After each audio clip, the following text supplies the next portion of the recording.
यशोदा रुको। छोड़ दो मुझे, छोड़ दो मुझे। जीजी संभालो, बावली हो गई है। जीजी संभालो। कान्हा, कान्हा। देखो अब कैसे तुम्हारे अस्थियों को तोड़कर छोटे छोटे टुकड़ों में बदल दूंगा मैं।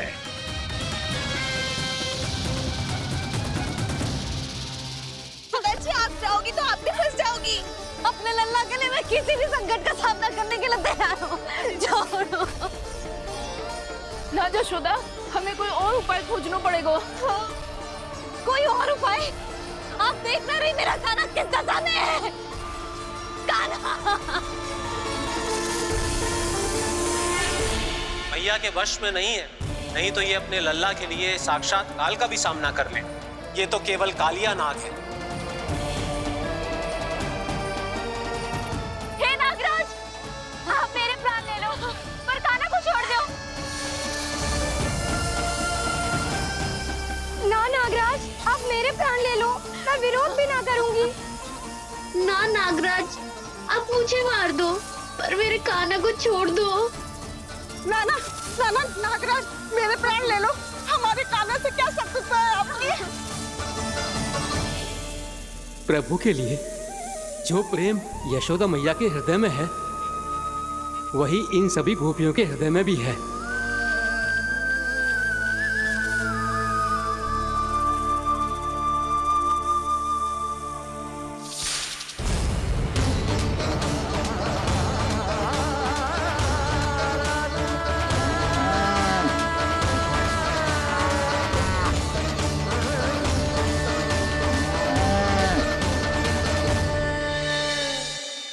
यशोदा, यशोदा,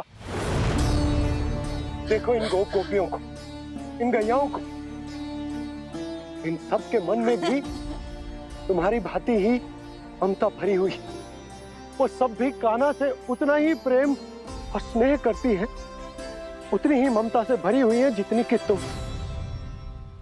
तो तुम ही सोचो, जिसके साथ इतनी ममता और इतना स्नेह, इतना प्रेम, उसका कोई क्या कर सकता है? उस काले नाग का वेश इस सब आशीर्वादों के सामने कछु न है। कछु करो जी। उसे बोलो वो मेरे प्राण में से मेरे कान्हा को छोड़ दे। यशोदा,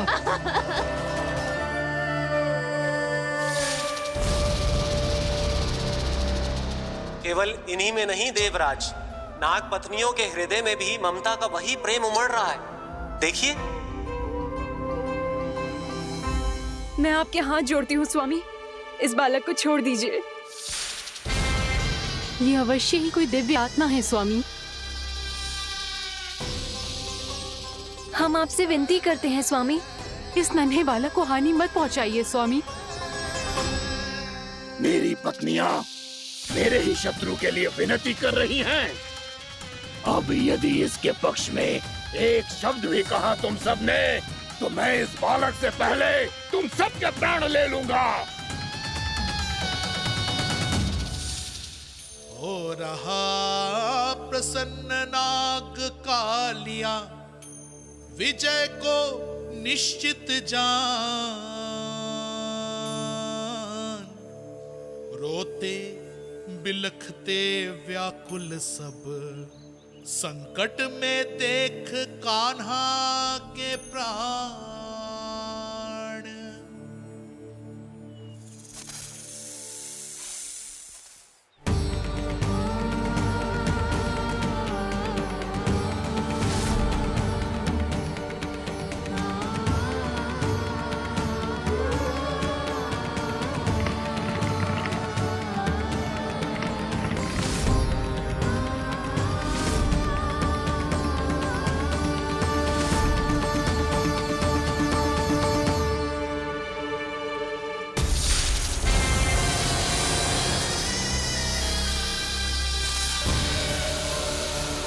कुछ करो जी, मेरे लल्ला को बचा लो, कोई तो कुछ करो।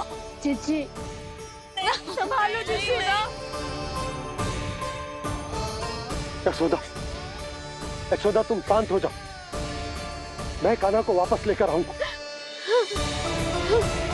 मैं रक्षा करूंगा उसकी। ना नंदराज। कान्हा, नंदराज नहीं। कम से कम आप तो समझो नंदराज, कालिया के पास आप जाओगे तो आप भी फंस जाओगे।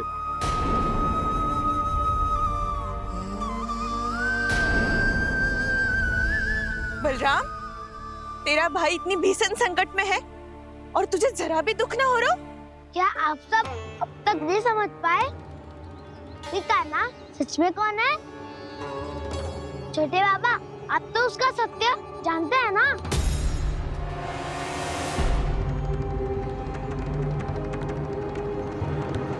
मानता हूँ कि आप सब कान्हा के रहस्य के बारे में नहीं जानते, पर क्या उसके जन्म से आज तक घटी एक से बढ़कर एक विचित्र घटनाओं को भी भूल गए हैं आप सब?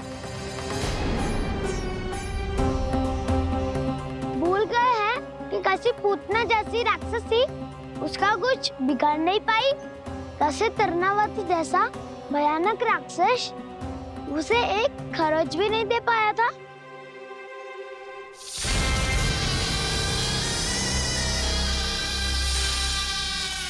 आप सबने अपनी आंखों से देखा था ना, बकासुर से कान्हा की रक्षा करने देवता स्वयं आए थे। पर सत्य तो ये है कि वो सभी देवता भी उस असुर के सामने असमर्थ हो गए थे। तब कान्हा ने बहुत ही आसानी से उस भयंकर असुर का वध किया था। एक ही बार में धराशायी कर दिया था उसे। तो आप सभी सोचिए, बार बार ऐसे असाधारण कार्य करने वाला बालक साधारण कैसे हो सकता है? अब तो आरंभ से ही सारा सत्य जानते हैं छोटे बाबा। रहस्य छुपाने में सदैव कान्हा की सहायता करते आए हैं आप, और आज आप स्वयं ही उसके सत्य को भूल रहे हैं। और तुम सब भी तो जानते हो कान्हा की शक्तियों के बारे में। तो क्या तनिक भी विश्वास ना है अपने सखा पे? बलराम, जे तू क्या कह रहा है?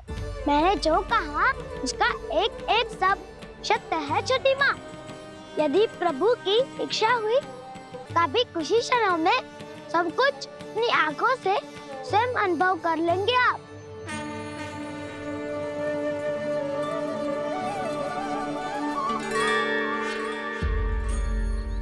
शांताकारं भुजगशयनं पद्मनाभं सुरेशं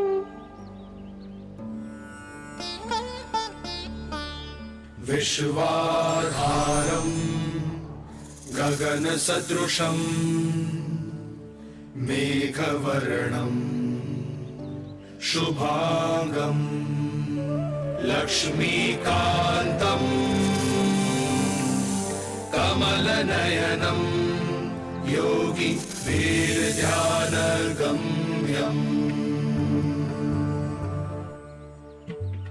वन्दे विष्णुं भवभयहरं सर्वलोकैकनाथम्।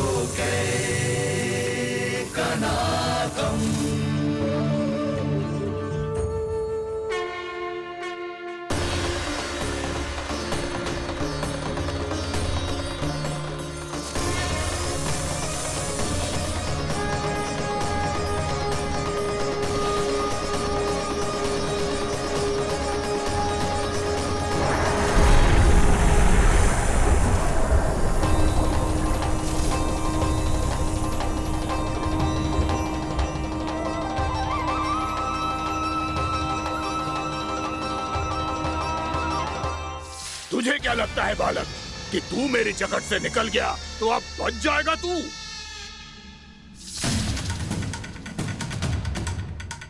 मेरे विष से अपनी प्राण रक्षा करने में सफल रहा, मेरी जकड़ से भी छूट गया, पर मेरे दंश से नहीं बच पाएगा।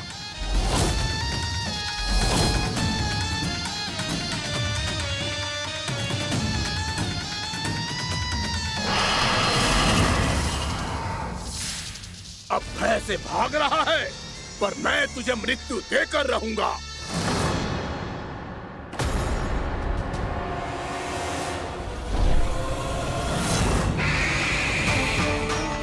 कान्हा!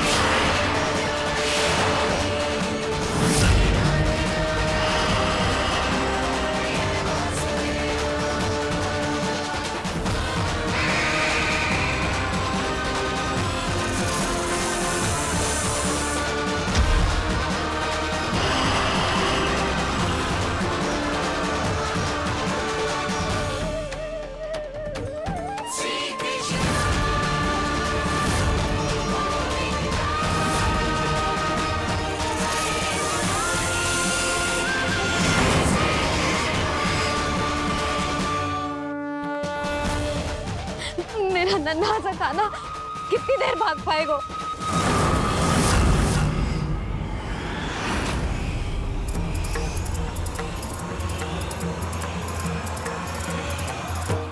और कितनी प्रतीक्षा करोगे मेरी भक्त कालिया? भक्त नहीं, काल हूँ मैं तेरा। जब अहंकार का मुकुट बुद्धि को ढक लेता है तो भक्त अपने भगवान को भी नहीं पहचान पाता। व्यर्थ की पहेली में मत उलझा बालक। ना मैं भक्त हूँ और ना तू भगवान।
जिसके लिए इतने व्याकुल हो रहे थे उसे छूकर कालिया नाग का हलाहल जैसा विष भी चरणामृत बन गया है और यमुना जी के जल में फैल चुके विष के प्रभाव को भी नष्ट कर रहा है।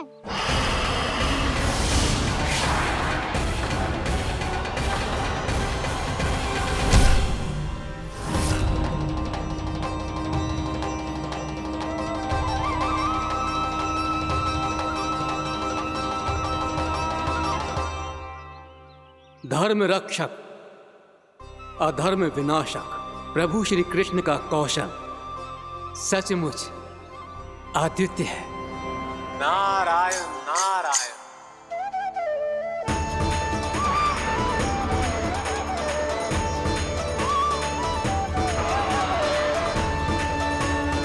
मेरा भाग तुम्हारे भीतर के अहंकार का प्रतीक है कालिया। अब तुम्हारा अहंकार तुम्हारा अर्पण मेरे पाँव के नीचे है और तुम्हारी पूंछ अर्थात तुम्हारे प्राण मेरे हाथ में। अब तुम क्या करोगे भक्त?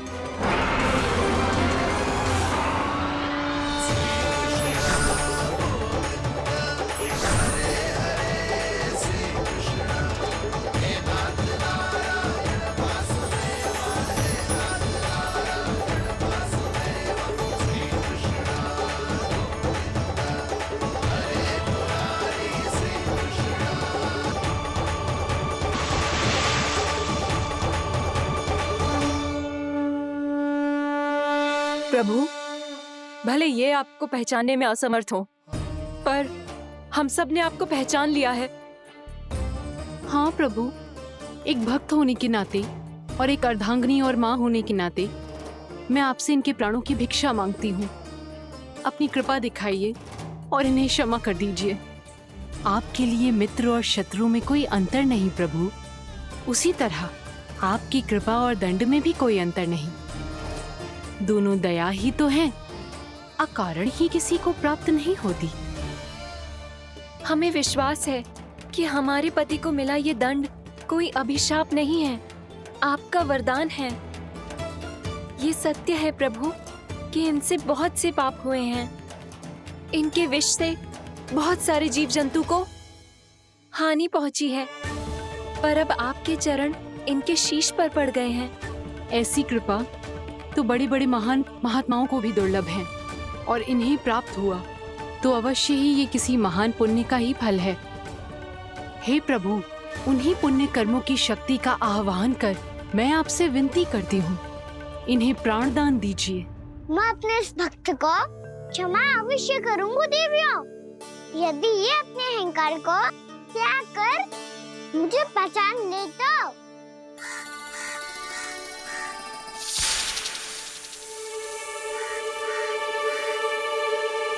मैं तुम्हें श्राप देता हूँ, जितनी विषैली तुम्हारी जिह्वा है उतने ही विषैले सर्प बन जाओ तुम।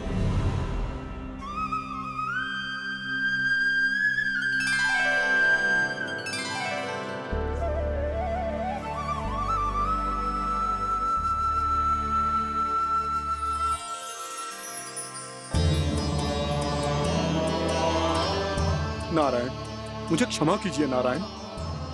मैं तो आपका परम भक्त था, किंतु मैं आपको पहचान नहीं सका। इसका दंड तो मुझे मिलना ही था, किंतु मैं अब प्रायश्चित करना चाहता हूं। इसके लिए यदि आप मेरे प्राण भी ले लेंगे तो भी मुझे कोई दुख नहीं होगा। मैं अपना जीवन, मृत्यु और अपना अस्तित्व सब कुछ आपको समर्पित करता हूं। क्रोध के कारण श्राप मिला, जिसे विशाल सर्प के रूप में तुम्हारा जन्म हुआ, और सर्प का तो स्वभाव है विष फैलाना, इसीलिए तुम्हें दंड नहीं दूंगा। मैं सिर्फ सभी अपराधों का पश्चाताप कर लिया, इसीलिए मैं तुम्हें क्षमा करता हूँ कालिया।